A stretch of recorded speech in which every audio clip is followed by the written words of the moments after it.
Just look at the gravy, কতটা tempting লাগতেছে। Edit করতে গিয়ে আমার আবার ক্ষুধা লেগে যাচ্ছে। আজকের recipe your lil cook inspired chaap pulao. Trust me, এই রেসিপিটা একবার ট্রাই করলে there is no going back. তার জন্য প্রথমে স্ক্রিনে লিখে থাকা উপকরণগুলো ভালো মতো টেলে নিয়ে দিয়ে দিব ব্লেন্ডার জারে। এখন দিয়ে দিচ্ছি বেরেস্তা এবং গরম পানি।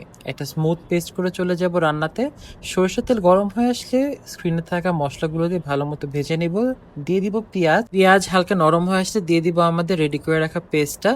দিয়ে দিচ্ছি সামান্য পরিমাণের পানি এবং দিয়ে দিব এখন আদা, রসুন এবং পেঁয়াজ বাটা।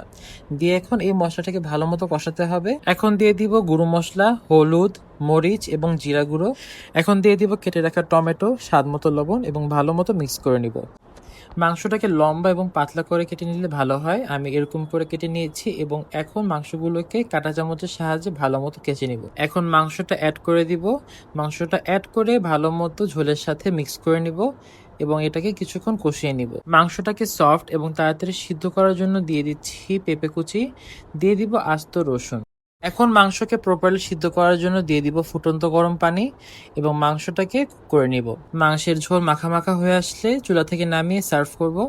আমি সার্ভ করেছি সাদা পোলাওর সাথে এবং উপর দিয়ে বেরেস্তা দিয়ে গার্নিশ করেছি। Do try this at least once in your life because it's so damn good. এটা খেতে আসলে অনেক মজা ছিল এবং গেস্টরা অনেক প্রশংসা করেছিল।